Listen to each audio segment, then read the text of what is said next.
Do you like books? I mean, really, really like books? Then you're in the right place. Each week, your host, Sam Hankin, interviews the best of today's top-selling authors and the up-and-coming superstars of modern literature.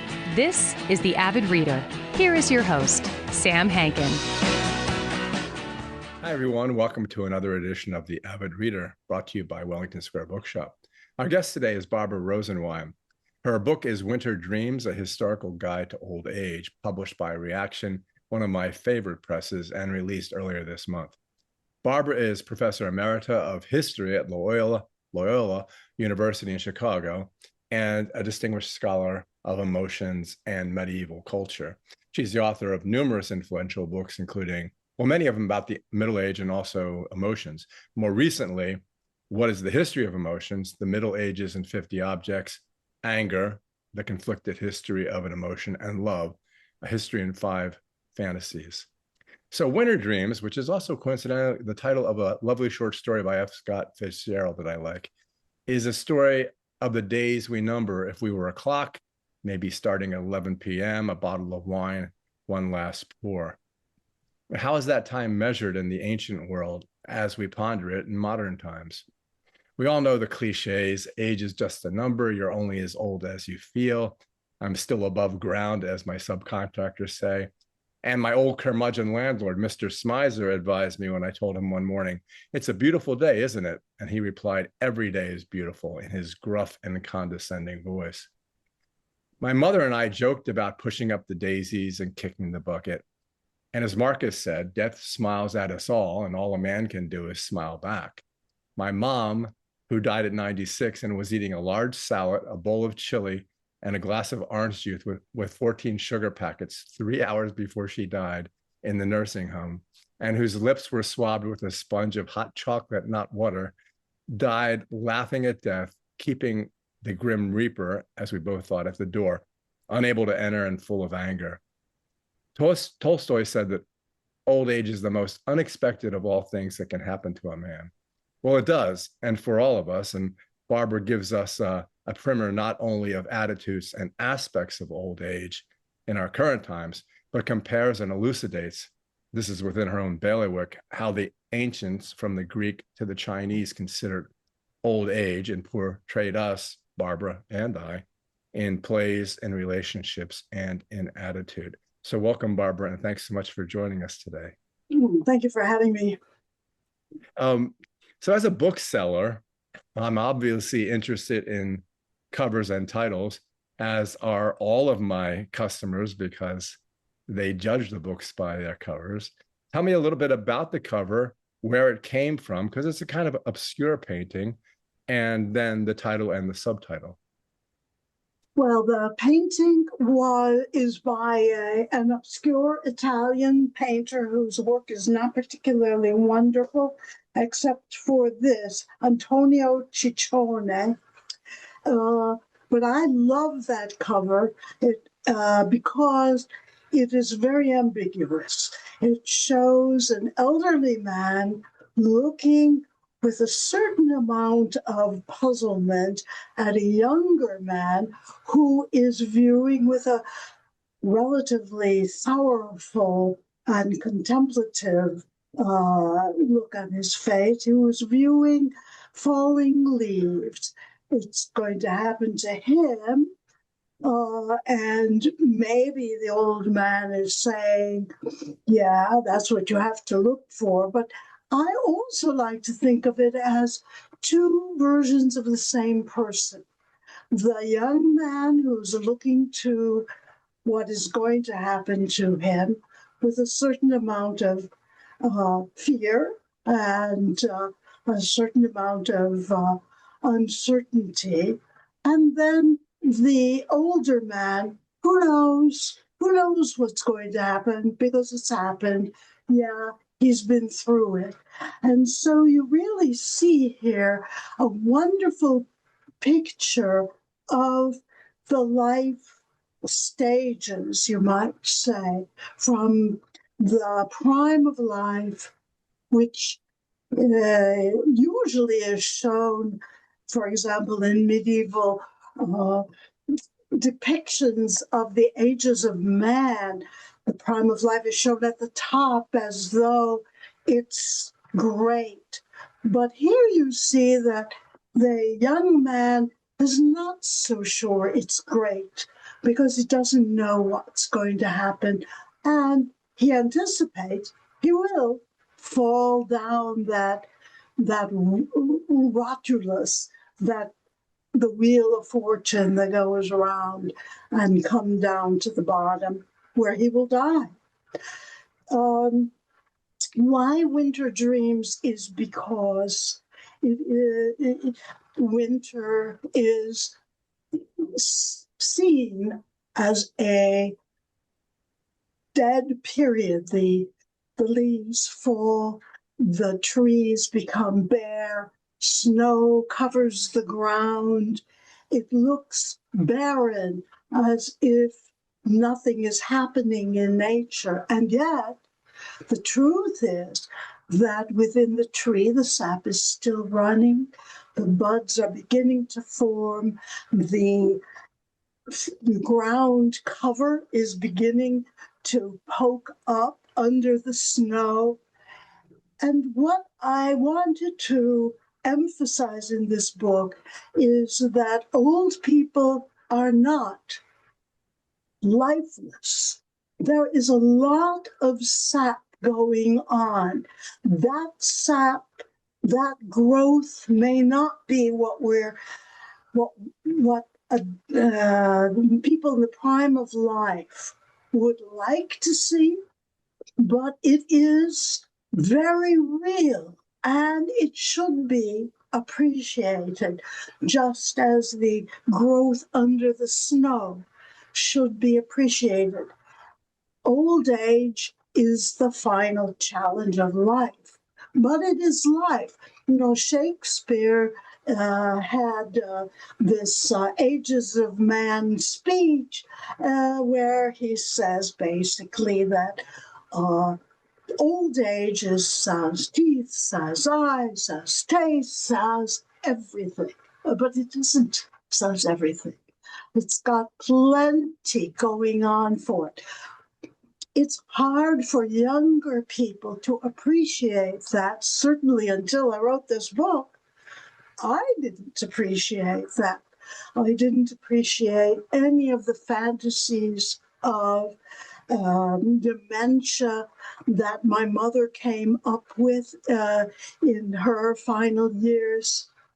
But I should have, and I learned from writing this book that I should have, that there are a lot of wonderful, even if they seem strange and crazy, things that elderly people have to offer. And some of the things they have to offer are not wonderful. They're terrible. They're spiteful. They're angry. But that too is part of life.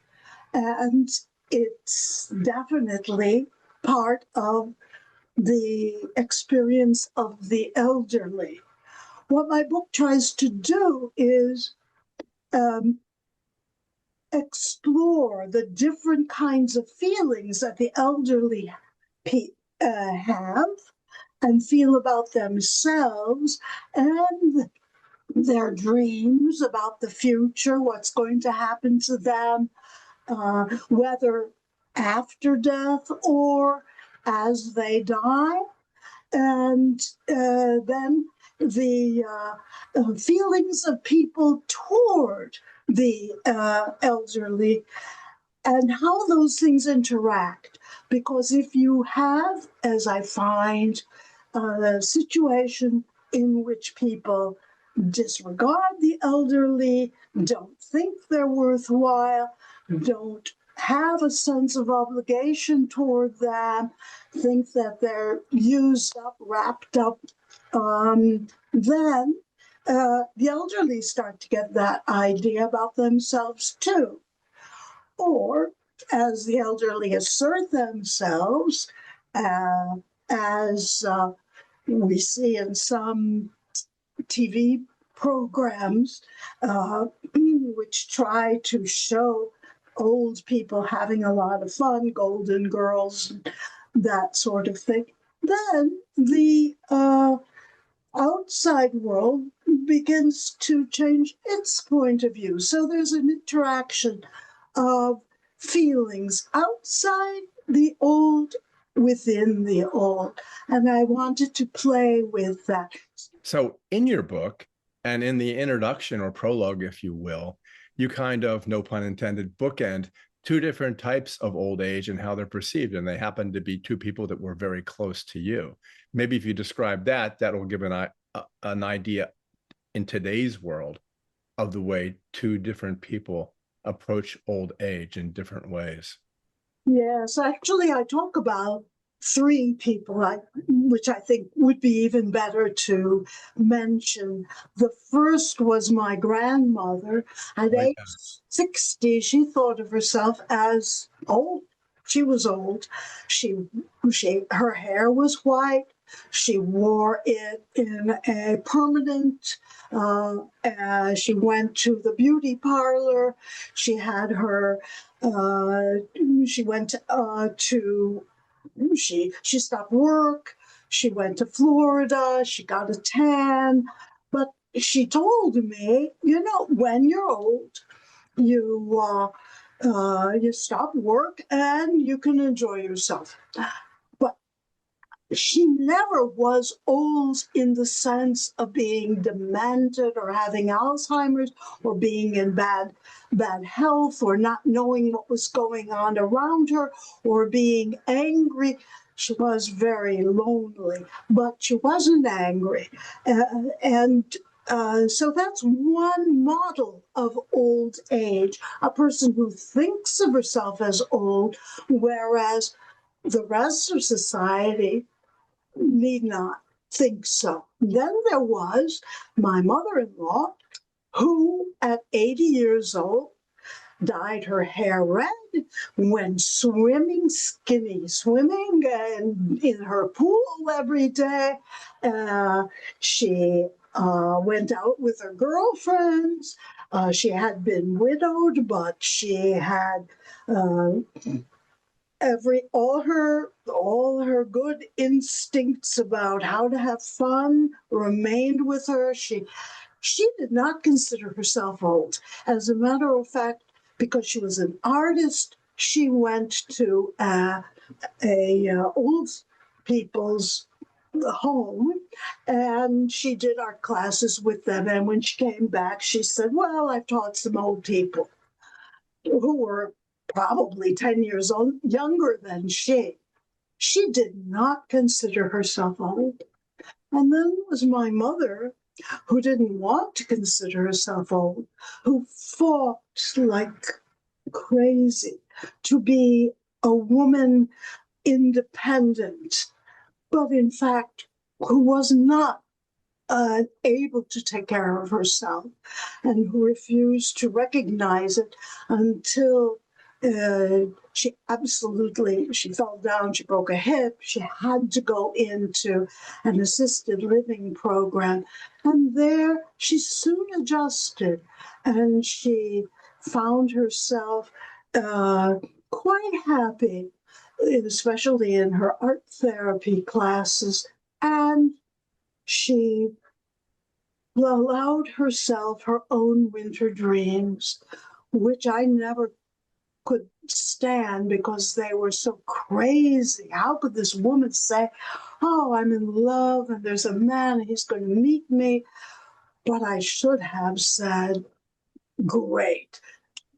And I learned from my book that I should have said that because she was happy, but she was what we would call old.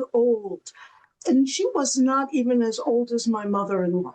So we have so many different examples from my little world bookending this book. Yeah, it's interesting because in the preface of the book that you give in your 3-minute outline in YouTube, you talk a lot. And I guess I took issue with this at first, but then after reading the book, I didn't. This concept of sap, and sap under the ground. And this idea that there's not only still life, but growth. And I thought, well, that's not really true because nothing's going on and you're not really advancing or moving forward. There's just this continuum and you haven't reached the end of that continuum. But to me, what use would that have? And then after reading the book, especially with regard to the ancient Greeks, I changed my mind about that. So perhaps you could explain a little bit to our listeners and your readers about how that works, because they're going to look at it at first and say, oh, well, that's just sap. Well, just sap, let's not underestimate sap. But yes, of course. The wonderful thing about the ancient Greeks is that they left us a lot of literature. And some of that literature depicts old people. And even in Homer, we see a person like Nestor saying, I used to be a great warrior. I was on the battlefield every day. I still sleep with my weapons next to my bed, but I'm no longer a great warrior. The gods don't give us the same talents at every stage. Now I am able to counsel the headstrong warriors on the battlefield, which no one can do but an elder. I have the wisdom and the patience to counsel and go about among the Greeks, preventing them from killing each other because they're young and they're showing off their muscles and they're ready to battle, if not the enemy, then one another. I teach them moderation. I have the ability now because I am older. So I have spent now probably 3 minutes saying what Homer says in 3 lines. So maybe I should read that passage if I can find it. In no way do the gods grant mortals all things at once. Then I was young, but now old age is my companion. Even so, I shall go round the mounted fighters, instruct them with words of counsel. That is an old man's right. And he takes that opportunity to do other things. And there are other old people in the ancient world who show, even Socrates, who of course is Plato's ideal, but in the Republic, Plato creates an old man named Cephalus who doesn't want to enter into one of those interminable dialogues with Socrates, which is going to lead to what we know as the Republic. He has figured out that for him, what is really important is to be a good man and to do sacrifices to the gods. So he excuses himself from a dialogue that's going to go on for 1,000 pages in order to do his sacrifice. Because Greek elderly were supported by their children and didn't have to worry about retirement, saving, Social Security, Medicare. Because of that, I don't want to say it's totally ideal, but anyway, that was the law. They could have fun, and they did, as we see in Aristophanes' play, The Wasps, where Procleon is all for a very let's say, murderous politician, or maybe impulsive politician who wants to put everybody to death. Procleon has a lot of fun. He goes out with prostitutes. He can't really go out with prostitutes in a way that prostitutes are used to, but he has fun. And so there is a playfulness in the Greek world that I think is very important for elucidating that sap. It's funny because when you do translate Aristophanes, who I love and who I laugh at, I laugh out loud, which you're thinking this is thousands of years ago. But I love the way you translate it because you go into that risque aspect of it using modern parlance, and it's really funny. Yeah, it's great stuff. Actually, it's not my translation, it's a modern translation of someone else. It's great stuff. I love it. Yeah, Aristophanes is wonderful. Euripides is fantastic for his real empathy with elderly people, his sense that they are the ones who pick up the pieces when the young people make a mess of things. The Greeks are worth reading. But they also, in terms of that short video that you were talking about, which you disagreed with, they show that elderly people, old people, can be laughed at, appreciated, admired, all in the same society.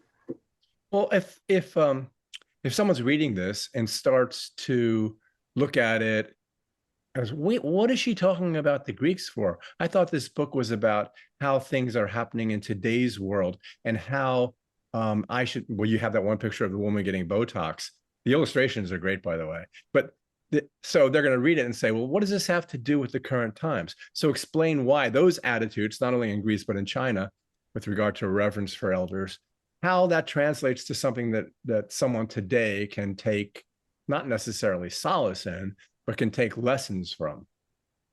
In my view, we're all products of history. Oh. The more we know about it, the more possibilities for ourselves we can see, the more we can transplant things and reject things. For example, the 16th and 17th centuries, which emphasize the importance of work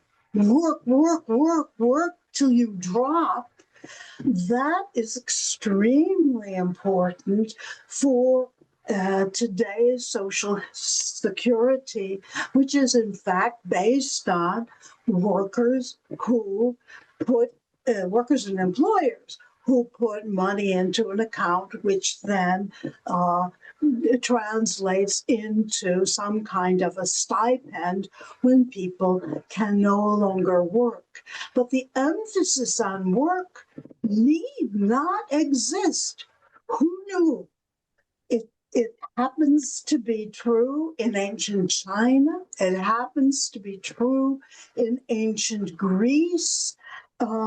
So we should learn from that, take solace from that, also find new solutions for ourselves and our own society. We need not be locked into the social security system that we have. Oh, I shouldn't say that because, that's the best we can have right now. But yeah. Normally, we could think about alternatives that would be even more helpful to people who can no longer work or who do no longer work. There's also the notion from the Middle Ages of people who are worthy of support. And you have to be worthy and a good Christian to be supported when you're old.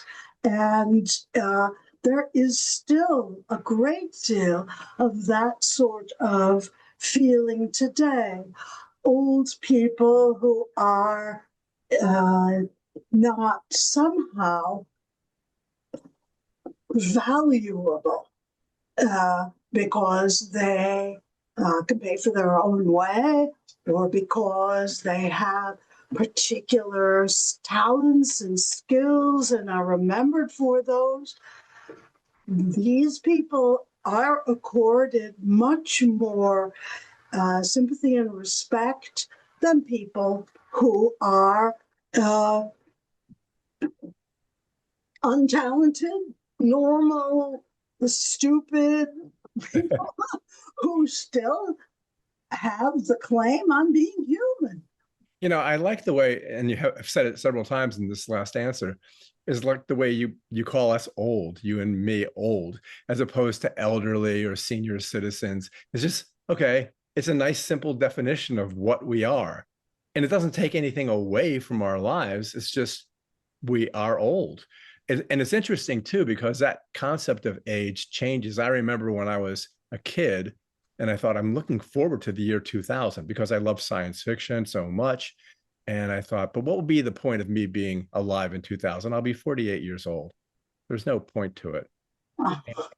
And so you have this moving. I mean, some of the kids who work for me at the bookstore that are 16, I try this thought experiment. I guess it's not a thought experiment. I say to them, hey, if I gave you $1 million, would you give up a year of your life? Every single one says, yeah, of course. Whereas you and I, we'd give up our fortunes, another minute of life. And they don't even understand the concept. When you and I were young, we were immortal. And then what's that? What is that? What is that transition, and how does that occur? Well, I can't say exactly how it occurs. And I think that it occurs,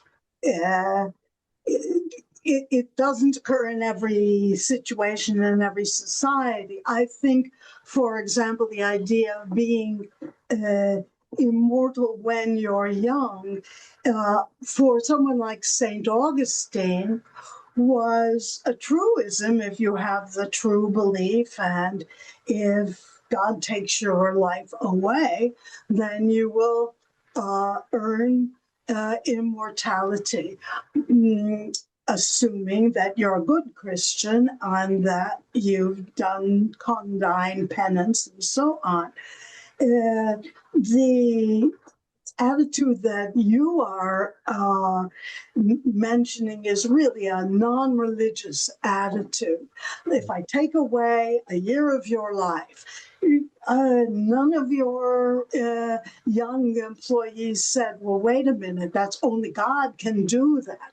But you will find people in the modern world who will say that, oh, that, you know, that's up to God, who takes care of how many years I live, and so on. So the transition that you're talking about, I think, is a transition from a religious belief to secularity. And, you know, you've got people working in your bookstore. It's not a religious bookstore, so probably not necessarily. They're not evangelicals. They don't really think about the religious implications of your proposition. It's an interesting proposition to give them. It's interesting because the response is essentially knee-jerk. But when you talk about virtue, that's kind of scary to me, because in some senses, during some of the passages in your book, it's like, okay, this old age thing is only going to work if you've been a virtuous person or Christian. Whereas if you haven't, not in the sense of, say, Calvinistic way, but if you don't have virtue, eek, you know, this old age thing is not going to be that much fun, because what I expect is not going to be that great. But in today's capitalistic world, we have, to some extent, transformed that notion of virtue to richness. Exactly. So if we do not have riches, if we have not, you say not the Calvinist way, but in a way we're going back to Max Weber's notion that that for Protestants, the way you show that you have been given grace by God is to accumulate riches on earth. And that brings about the rise of capitalism. Weber has been disproven by a million historians, but nevertheless, there is something very, very real about the transition from riches, from virtue to riches. And it is not just the modern capitalistic world. In Plato's Republic, when Socrates talks to that old man, Cephalus, who introduces himself as Socrates, now I'm old, I can't walk up from the Piraeus to Athens any longer and have a nice talk with you. He already says, I'm an old man. And Socrates says, oh, tell me about that. I'm so interested. What's it like? And Cephalus says, oh, a lot of people who are my age complain about it, but I don't. You have to be a virtuous person. You have to be just, pay back all your debts, tell the truth. He gives a number of things that an ordinary man would call virtuous. And Socrates says, oh, but Cephalus, is that really virtue? I think the reason you've had an easy old age is because you're rich. Well, that translates well. And again, I wouldn't bring it up, except even in your YouTube video, you do show that picture of the woman getting Botox, which reminded me of all these, what do they call them, tech bros. They've accumulated this money, every material possession, whether it's Jeff Bezos' $500 million yacht, which is absurd. The one thing they can't solve is death. And they don't understand, I can do it. Why can't I solve death? So now the term is glow up, like Jeff Bezos. They take exogenous testosterone. They work out. Jeff Bezos' wife gets so much work on her face that she looks horrible. But they're trying to they're trying to stave off old age. And in the same time, they're also trying to achieve, albeit they shouldn't even consider it a possibility, immortality. That's right. They are. And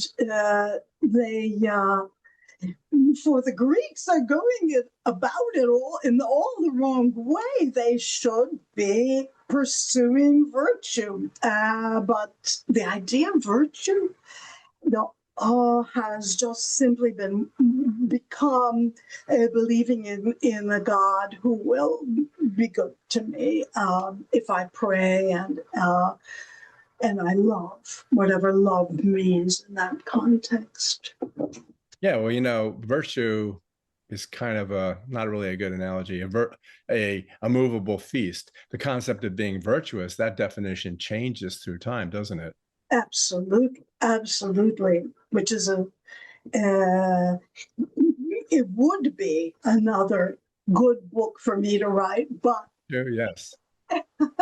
But it is pretty much intellectual. And it's not emotional. I mean, your study is emotion. Is virtue akin to an emotion at times? Yes, it can be. And we could talk about that. Sorry, I don't mean to go astray. I tend to do that. Yeah, I mean, yes, they touch on one another. I would say that in my book on love, I do address that. Yes, I do address that. The different definitions of love and how they relate to ethics. Yeah. Well, One of the things we haven't discussed yet, and again, you do discuss it not only in the book, but in trying to explain to the reader why this is a book that's important, is the concept of, even when I all the quotes that I looked at about age, they all deal with men. And so you give us some stories about women, some of which are instructive, some of which are very humorous as well. Well, this has been my problem with so many issues that have been dealt with in the history of emotions, that they tend to be male, male, male, male. And so I tried very hard and think I more or less succeeded in finding women. Sometimes I found male attitudes about women, but then again, there were times in which I could find female authors, writers, tombstone women who wrote epitaphs for their own tombstones, which talked about old age and what it was like. So I think that it really is possible, and it will become more possible, just as today we have suddenly discovered women composers of music. Florence Price 10 years ago was an unknown name.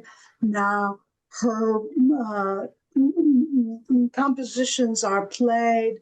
I think that it's very important for us to be seeking out, reading Sappho as assiduously as we read Homer, reading Eloise as assiduously as we read Abelard, reading, I'm trying to think off the top of my head of, yes, Simone de Beauvoir. Simone de Beauvoir is one of the few women who did write about old age very explicitly. And she is read, but unfortunately, she has a very clear axe to grind, which I found difficult to. I mean, it was a very presentist axe to grind in the context of her Marxism, which sort of made her tangential to the larger picture that I think I was showing. But yes, she made a major contribution.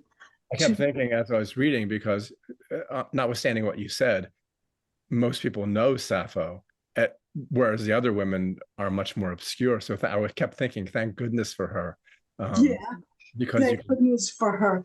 But remember, for example, how in Plato's Symposium, it's often said that Socrates produces a marvelous theory of love, a theory, the transcendental theory of love, where love starts on the lowest rung and moves up to the highest empyrean, and the forms are eternal there.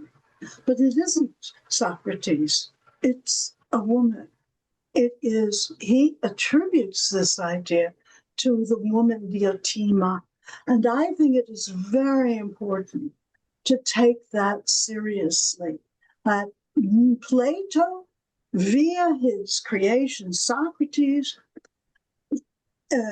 via a woman, comes up with this transcendental notion of love, which is taken up by Christians, it permeates our own culture about love, moving up a ladder.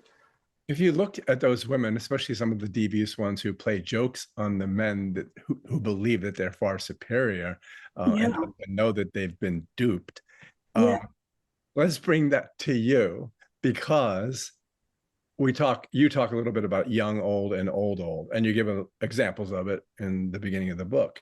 How have you, and I hope I have too, well, look, I have too. How have both of us, and why have both of us remained young, old at our age? Why are you so attractive? Why are you so articulate? What is it about your life that laid the foundation for want of a better word, the ending of it? Luck, good health, enough money, a great education at the University of Chicago, and the desire to be virtuous, implanted by my parents, and the desire to keep my mind active, implanted by my parents. But there's nothing that says that I won't have a stroke tonight and end up unable to speak, and so it's transitional. I'm delighted to be able to participate in a discussion such as ours, which is so wonderful, so enjoyable, the sort of thing that Socrates liked to do. But of course, it is impermanent. We must accept that. But there can be a slow decline from young old to old, but I think rather it does happen with a fall, with a stroke, a kind of quantum leap that takes from one to another. The one thing you did mention is what I think, and I said in the introduction too a little bit, is I'll give you an example. Kurt Vonnegut, the author, had an uncle who was just a mechanic, or actually just worked at a gas station, but he would take Kurt Vonnegut fishing, and they would be sitting on the bank on a beautiful sunny day, and they might not even be catching any fish. But then the uncle, who was a very taciturn gentleman, didn't speak much, he would turn to Kurt and say, "This is fine."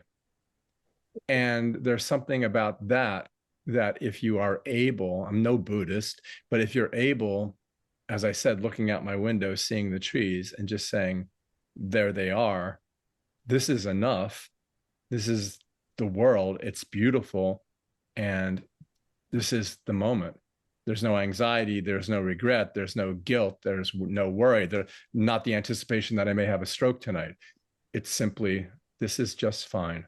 Yes, and it's so interesting, isn't it, that in Goethe's Faust, the notion that when Faust says, this is fine, is when so Goethe says man is made to strive.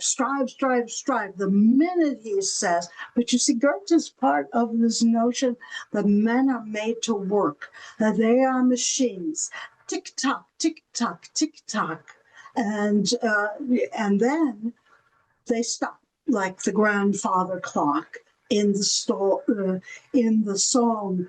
So this beautiful idea that this is fine has been really devalued in the society that we're living in.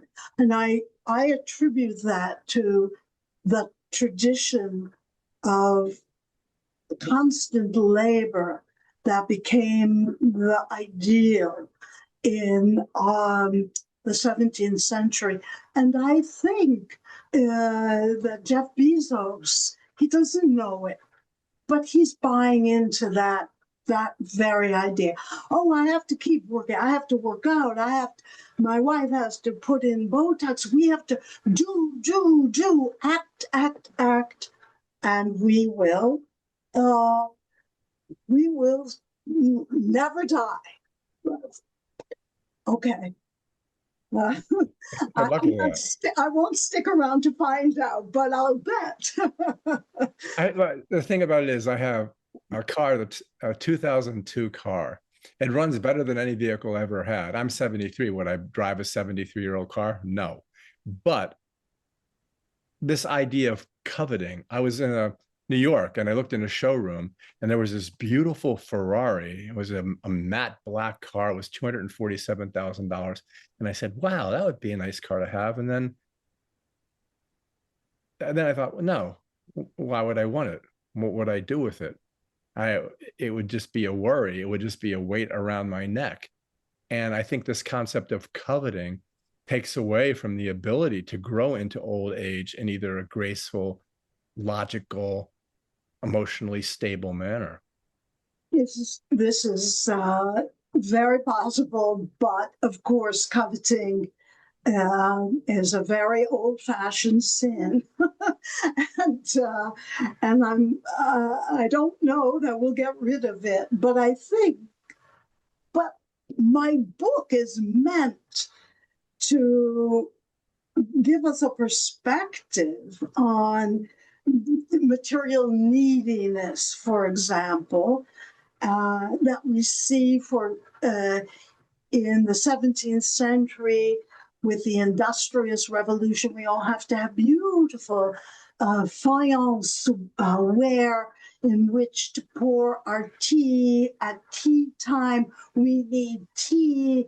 We need the sugar that goes with the tea, and so on. All of that comes with its price. And the price is not just money, but also in the need to discipline workers to refine lead in a factory, which will, of course, kill them, but will make possible the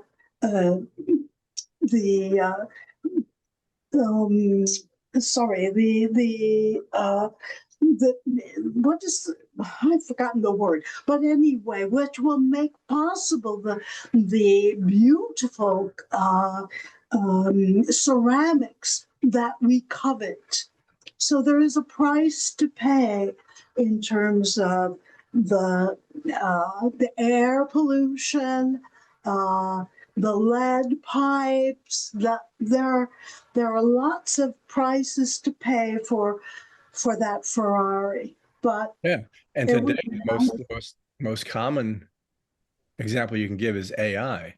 I mean, everyone strives to improve AI at the same time they're saying it's going to destroy mankind.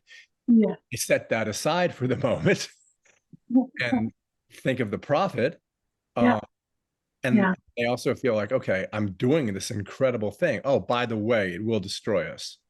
Not only that, but you know how much electricity it takes. Oh, gosh. Yeah, water and electricity. Exactly. So I actually, in my heart of hearts, predict that AI cannot last. It cannot last because it is depleting us of all the natural resources that we have. And so I don't know how many years it will last. But it really has changed our lives. This I do not deny.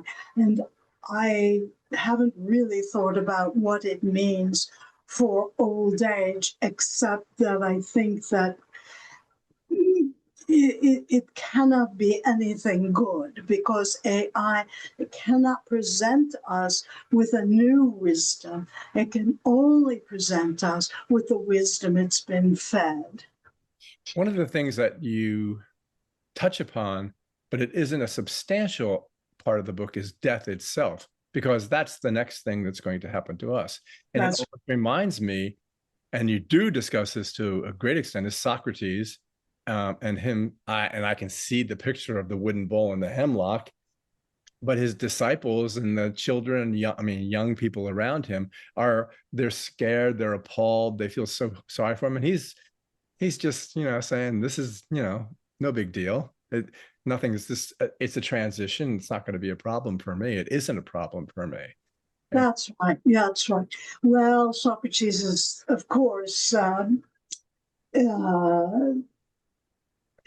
he's he's the philosopher. So he says, I'm glad to get rid of all my covetousness, my bodily needs, because then I can really rise to the heights of thought and of, of conversation. But I think that, of course, and we see Stoicism adopting that same view. Either death is a nothingness, so why be afraid of it? Who's afraid of nothing? Or death is an afterlife, and in that case, I'll just spend my afterlife going around and doing what I love to do. But we see with the Stoics that really more sincere grappling with the issue of death. For example, in Seneca, who says, will I, at the very last moment, be as tranquil as I have schooled myself to be? Will I be able to look out the window, see the trees, and say, it's okay? Will I be able to say of my ebbing life, it's okay? And he was not sure. Right. I think I've accepted the fact that the classic one, if you're at a train station, a train is barreling down on a young girl, would you jump down, throw her aside, knowing that you would die? And I'd like to think that I would, but I have no idea what I actually would do. Yeah, what you would do in a situation, thank God, situations like that don't happen very often, but yeah, they are. I suspect you might do it. And then as the train barrels down, you might say, what did I do? What is wrong with me? Well, what do you think happens? You know, we're both going to die relatively. Well, no, you'll probably live to be 103. I'll probably die next year. But what do you think happens? What's your own personal belief about that? I'd like to be like a Stoic and be okay with it. That's all. I'd like to say, well, you know, you're jumping into an abyss or into the pool. Hold your nose. It'll happen. Basta. I do not believe in an afterlife. I assume nothingness, but nothingness is pretty scary. So I hope I'll just have the courage to say, okay. And like I said, that's how the way my mother approached it was just to continually laugh at it. And I remember there's three of us, three boys, and I remember sitting around her bed, and the cardiologist would come in, and he was very serious and did not smile. And he would say, you know, your heart is very stenotic, and this is very grave. And she would start laughing, and then we would start laughing, and then the doctor would get so angry, and eventually he just stopped coming. But she just thought it was funny. And I thought, what a wonderful way to look at it. She and I laughed about it every day. She never felt a moment of pain. It's such a blessing. She never felt a moment of pain. We sang every day. We laughed every day until, as I said, 3 hours before, well, the day before, I got in her spaghetti, and she says, there's too much sauce on this. And the day after, or the day before that, I got her spaghetti, and she says, there's not enough sauce on this. And she just enjoyed doing that to me. And that was a wonderful part of her life till the moment. She sounds like a great woman. More power to her. She's very unusual, I think. Very unusual. It's like what you were saying about your parents. She instructed me in that attitude. And I have that attitude simply because both of my parents were unique, as yours were too. But yeah, she taught me that singing and laughing at death are three, you know, important things to do. There's no downside. It's like Pascal's wager, you know. Well, as we conclude, I guess when I read the book, I thought, okay, I know exactly what I can take away from this book. Oh. And it's a treasure because, okay, it gives me a lot more. It's not hope. It's just gives me, and it's not really peace either. It's more of an understanding and an acceptance. But then I was thinking, okay, what if I sell this book to someone who's 23 or 30?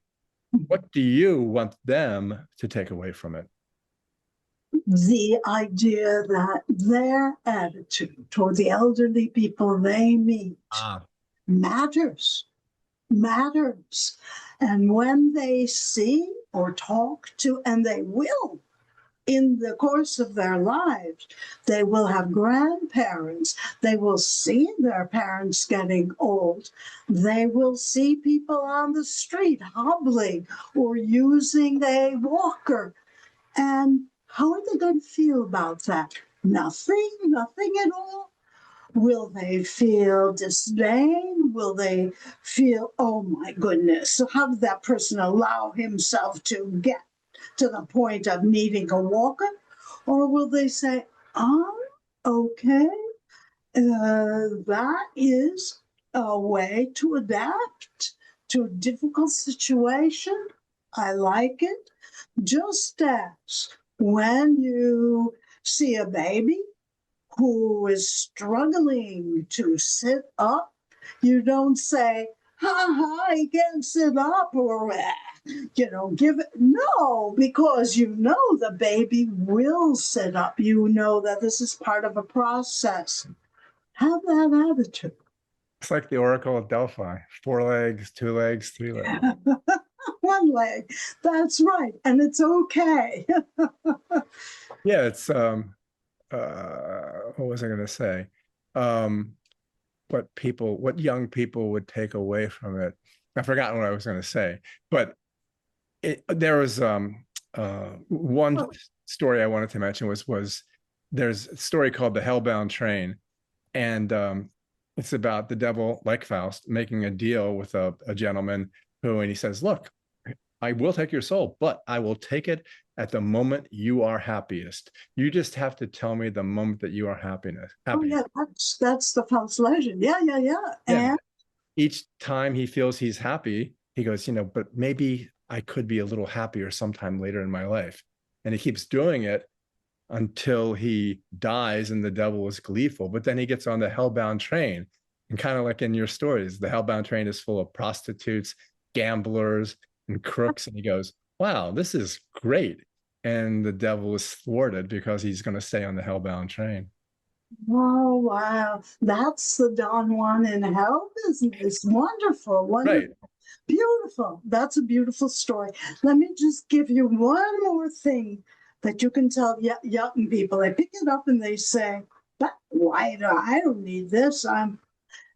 Well, do you know an old person who might like to read about the possibilities of old age? That's another thing.